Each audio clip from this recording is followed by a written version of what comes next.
ఋతుపర్ణ. భారతీయ సంస్కృతికి స్వాగతం. ఈ రోజు నుండి మాఘమాసం.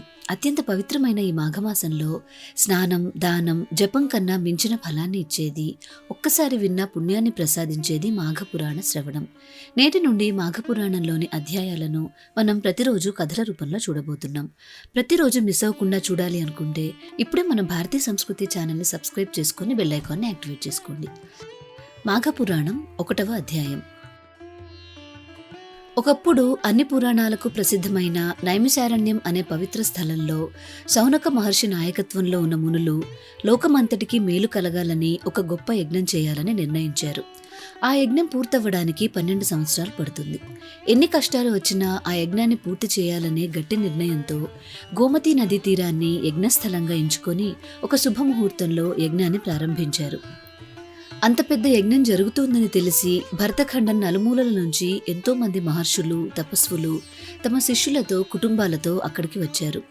యజ్ఞస్థలానికి దగ్గరగా తమ ఆశ్రమాలు ఏర్పాటు చేసుకొని అక్కడే ఉండిపోయారు. అలా వేల మంది మహర్షులతో ఆ యజ్ఞస్థలం నిండిపోయింది. ఆ యజ్ఞం చాలా పవిత్రమైనది, లోకానికి మేలు చేసేది కావడం వల్ల 12 సంవత్సరాలు నిరంతరంగా జరుగుతున్న యజ్ఞం కావడం చేత సూత మహర్షి కూడా తన శిష్యులతో అక్కడికి వచ్చి యజ్ఞ కార్యక్రమాల్లో పాల్గొన్నారు.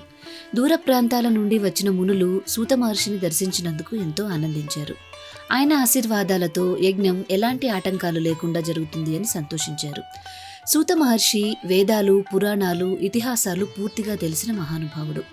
అలాంటి పుణ్యపురుషుడైన సూత మహర్షిని మునులందరూ గౌరవంగా స్వాగతించి సాష్టాంగ నమస్కారం చేసి, స్వామి, ఈ 12 సంవత్సరాల యజ్ఞం జరుగుతున్న సమయంలో మీ నోట ఎన్నో పురాణ కథలు విని మేము ధన్యులం కావాలనుకుంటున్నాము అని కోరారు.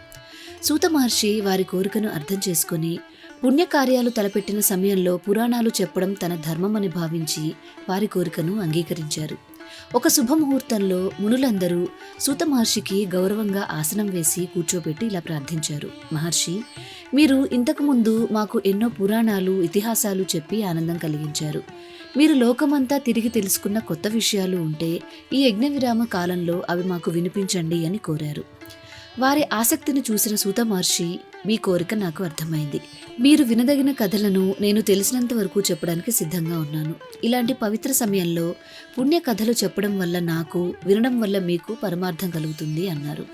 అప్పుడు శౌనకాది మునులు ఎంతో ఆనందంతో పద్మపురాణంలో చెప్పబడిన మాఘమాస మహాత్మ్యం వినాలని ఉంది. రాబోయే మాసం మాఘమాసం కాబట్టి ఆ మాసం గొప్పతనం, ఆచరించాల్సిన విధానాన్ని మాకు వివరించండి అని ప్రార్థించారు. అది విని సూత మహర్షి చాలా సంతోషించి, మీరు చాలా ముఖ్యమైన విషయాన్నే అడిగారు. ఈ మహాయజ్ఞం జరుగుతున్న సమయంలో మాఘమాస మహాత్మ్యాన్ని మీకు చెప్పే అవకాశం రావడం నా అదృష్టం. అందుకే శ్రద్ధగా వినండి. నేను నా తండ్రి శిష్యుడైన రోమహర్షుని శిష్యుడిని. ఆయన గొప్ప తపస్వి, జ్ఞాని. ఆయన దగ్గర నేను అన్ని శాస్త్రాలు నేర్చుకున్నాను. పెద్దల ఆశీర్వాదాల వల్లనే ఈ జ్ఞానం నాకు లభించింది. మీరు అడిగిన ప్రశ్నలకు సమాధానం చెప్పే శక్తి నాకు వచ్చింది. నేను చెప్పే ధర్మబోధలు లోకానికి మేలు చేస్తాయి. ఒకప్పుడు దిలీప మహారాజుకు వశిష్ఠ మహర్షి మాఘమాస మహాత్మ్యాన్ని వివరించారు. అదే విషయాన్ని ఇప్పుడు నేను మీకు చెప్పబోతున్నాను అన్నారు. మాఘపురాణం 1వ అధ్యాయం సమాప్తం. మీకు ఈ వీడియో నచ్చిందా? నచ్చినట్లయితే లైక్ చేసి మీ బంధుమిత్రులందరికీ షేర్ చేయండి.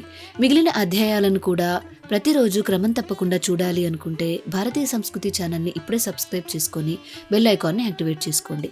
తిరిగి రేపటి రోజు పారాయణంలో మళ్ళీ కలుసుకుందాం. నమస్కారం.